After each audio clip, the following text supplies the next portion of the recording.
Y se hizo esperar, se hizo desear, pero aquí lo tenemos al señor Damián Migón con El País de Mar, del gran columna que tiene Intro MDQ y que protagoniza él y que nos cuenta un poco más de la historia de Mar del Plata a través de la infraestructura, a través de un montón de cosas. De las historias. Hemos pasado tantas cosas acá en Intro MDQ con El País de Mar del que nada, te hace mirar para arriba, se extrañaba. Totalmente. Lo tenemos a Dami de MF.Ilustraciones. ¿Cómo estamos, Dami? ¿Cómo les va? Tanto tiempo. ¿Todo bien? ¿Todo lindo? Todo bien. Bien ahí. Bueno, ¿qué tenemos el día de hoy en el País de Mar del? ¿Con qué nos va a sorprender? Hoy tenemos de todo.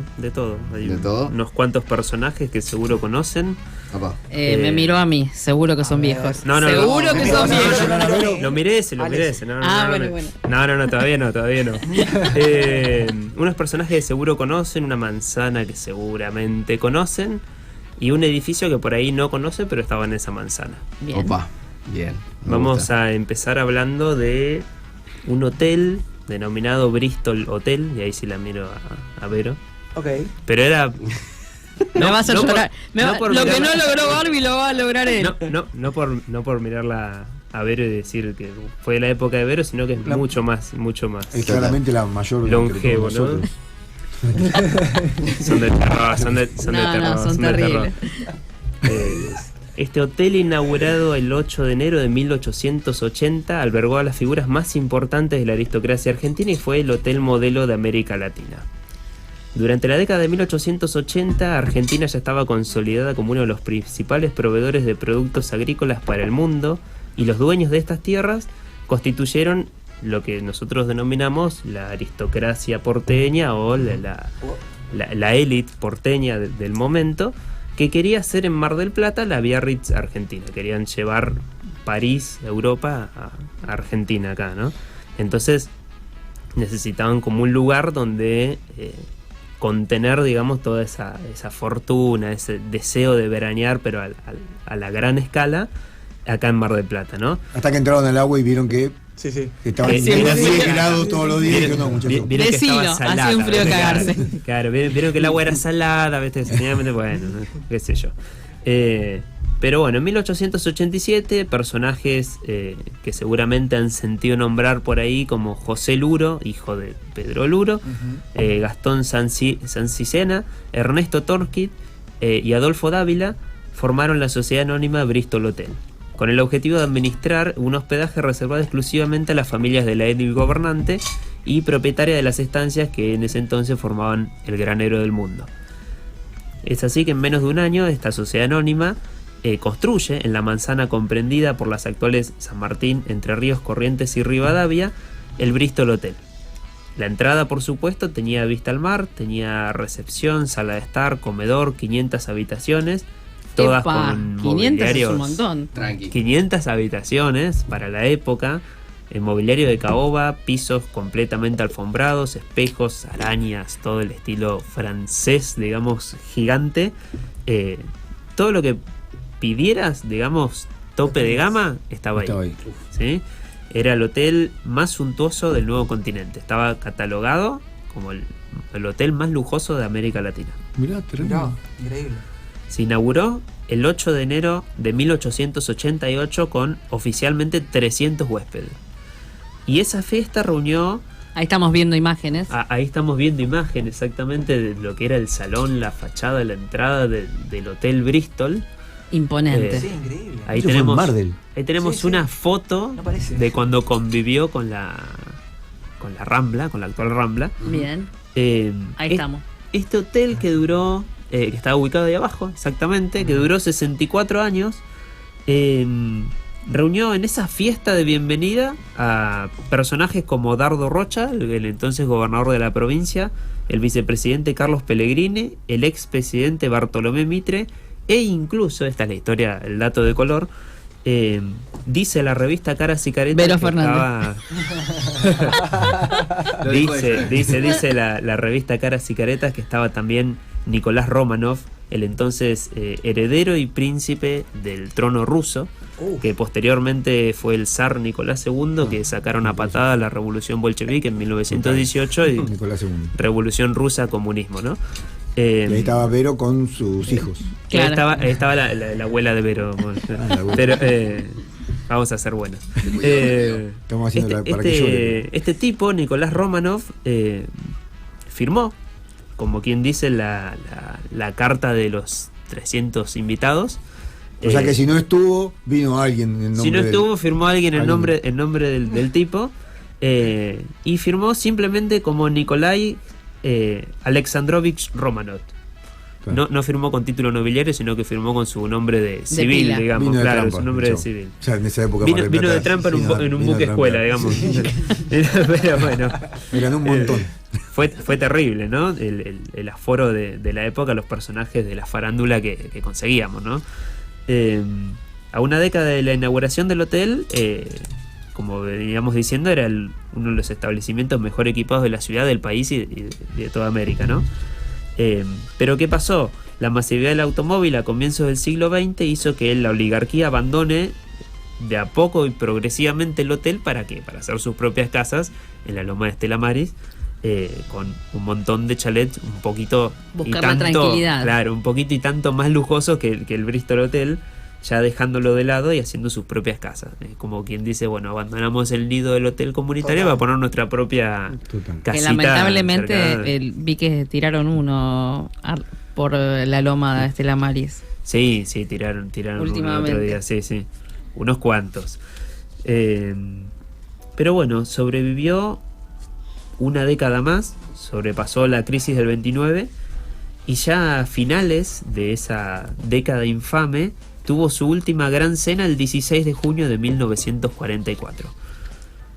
Durante ese periodo se cerró.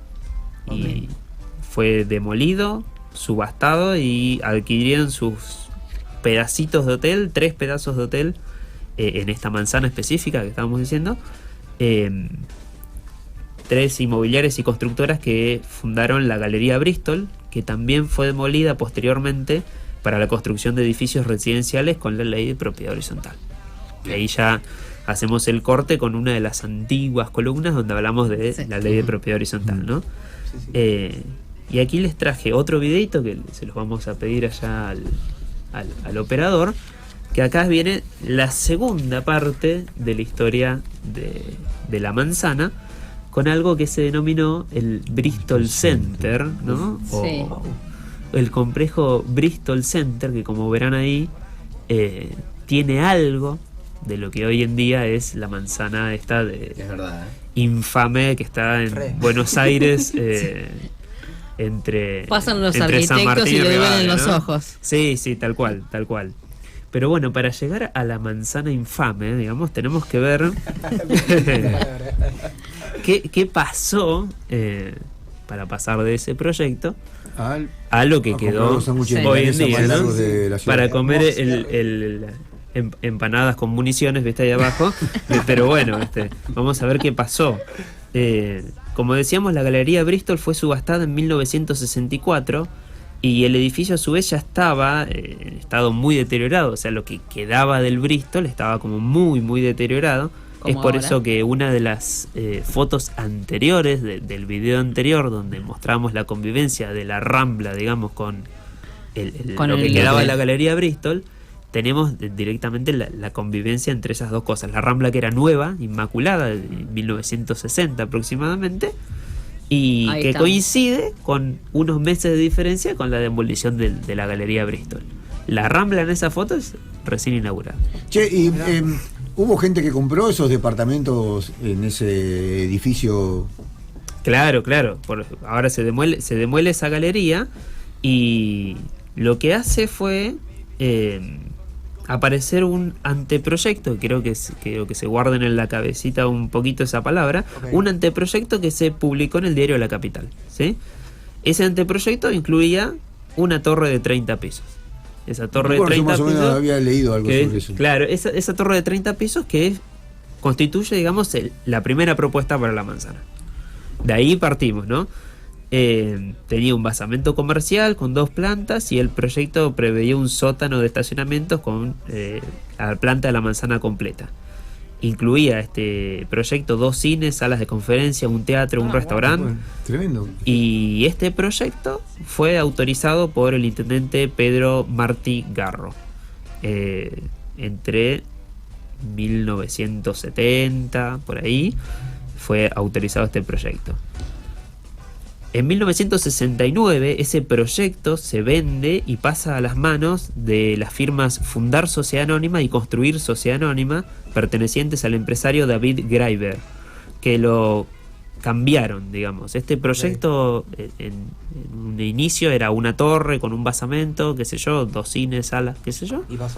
Y pasó a ser Otro proyecto completamente distinto, influenciado por este empresario con estas 2 empresas, que contemplaba ahora no solo una torre de 30 pisos, sino un complejo de 110.000 metros cuadrados con 3 torres, una central de 39 pisos y 2 torres laterales de 30 pisos al costado, ¿no?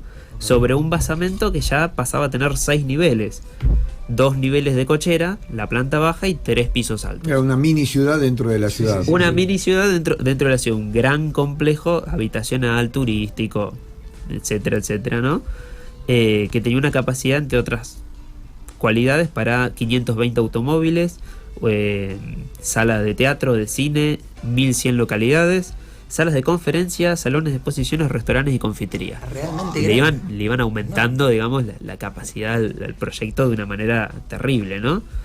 Y la torre central está ubicada sobre 5 pórticos, que son estas 5 patitas que podemos ver. Sí, mal se ven. Me dan como miedo a mí, A grosso modo, estas patitas, ¿no? Voy Están con un todos martillo ahí. así, viste, tac, tac, tac, ubicadas ahí. Un pájaro carpintero de Y este proyecto tuvo una gran controversia, que fue que, por supuesto, la torre iba a contener 663 departamentos, una altura descomunal, y un proyecto que evidentemente no podría haberse construido si no fuera por la excepción al código urbanístico de la ciudad. Y es que por eso fue muy criticado, porque generaba, entre otras cosas, un alto contraste y una gran incidencia de la sombra sobre las playas céntricas de la ciudad a tempranas horas de la mañana y el mediodía, ¿no? Nosotros hay que tener en cuenta que la ciudad de Mar del Plata está ubicada con el norte a las espaldas, entonces cuando sale el sol y va girando, a eso del mediodía el cono de sombra cae absolutamente sobre la playa, y ¿no? sin sol. Así haya sol, haya lo que haya, Y así te bronceas con las ventanitas del edificio. Y así te bronceas con las ventanitas del Bristol, ¿no? Pero bueno, este proyecto, con algunas modificaciones, fue aprobado y se empezó a construir la torre a fines de 1969. El proyecto tuvo demoras, crisis, etcétera, etcétera, etcétera, hasta que en 1975 se desencadenó un proceso inflacionario que termina en el freno, digamos, de la construcción de este proyectazo financiado a futuro.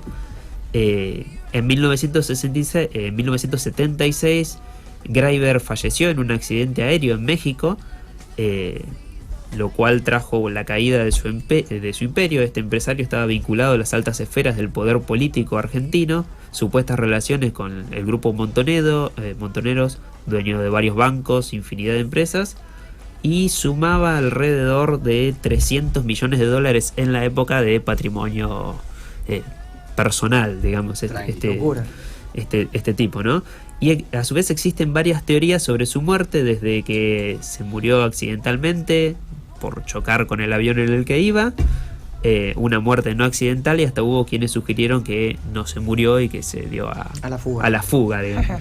Pero bueno, varios en la historia argentina. El imaginario argentino, digamos, suele pasar, ¿no? Pero bueno, las obras por cuestiones judiciales se retrasaron, comenzaron los compradores de esas unidades a demandar a la empresa para decir, che, ¿quién nos está construyendo? No nos están construyendo.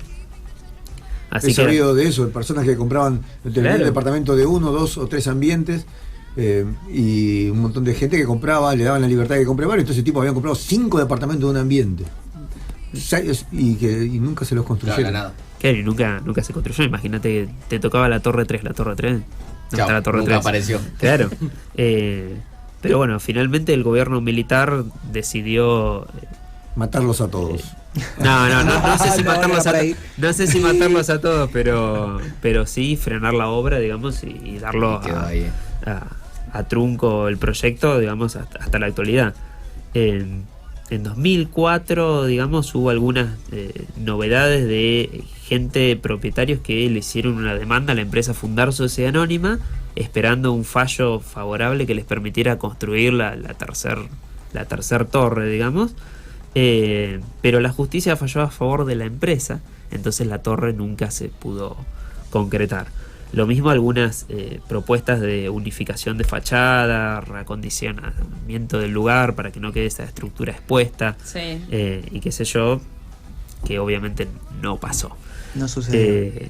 El complejo hoy en día lo que hay son 2 torres, la torre B de 24 pisos, que es la torre del medio, es la torre gigante esa con los 5 pórticos y las patitas de araña. Okay. Y después tenemos la torre A, que es la de 18 pisos, que está al lado.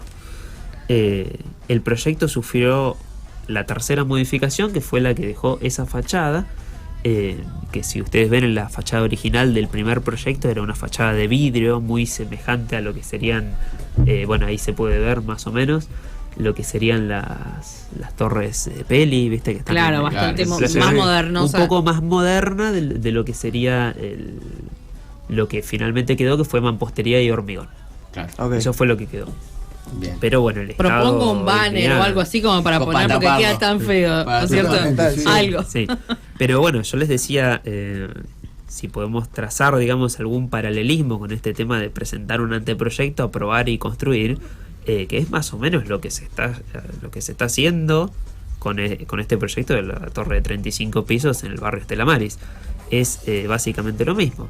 Es un anteproyecto que se presentó en el Poder Ejecutivo, el Poder Ejecutivo lo aprobó, y sin la autorización del Consejo de Deliberantes o el Consejo de Deliberantes aprobando ese proyecto fuera de, o sea, con una excepción al código, lo que hace es tener proyectos como estos, ¿no? Aprobados con un anteproyecto, sin una meditación previa, digamos, con lo que es la parte urbana de la ciudad. ¿Y dónde está ubicado este anteproyecto? Este anteproyecto está ubicado enfrente de lo que sería el chalecito patrimonial de sí, de Mariano Mores. De Mariano Mores, exactamente. Sí. Esta torre de 35 hace pisos. 3 años, 4 años que lo están haciendo. Ese no es, ese es el que está enfrente. Ese es el que está enfrente. Pero bueno, esta manzana, que es patrimonial, está reservada, sí, digamos, también constituye un anteproyecto de compensaciones urbanísticas raras. Claro. Bueno, dijeron, dejamos la casa, pero hacemos el edificio gigante que la va a tapar. Es la casa que tiene el gatito que nos contó la mamá. Es la casa que tiene. Exactamente. Bueno, una manera distinta de ver las cosas que tenemos actualmente en Mar del Plata. Bueno, una postal también que todo el mundo la ve, turistas, todo, y es algo que está siempre a la vista. Pero bueno, siempre es importante tener en cuenta la historia. Y bueno, en este caso el anteproyecto, el proyecto, todo lo que fue variando en el medio. Impresionante. Así que una hermosa edición del País de Mar, la verdad, increíble. Sí, era lo que necesitábamos. Tengo tantas cosas, pero se nos fue el tiempo. Se nos fue el tiempo, por eso se fue. Lamentablemente sí. Era largo, da para mucho. Tengo como una tarea para el hogar, una sola cosita.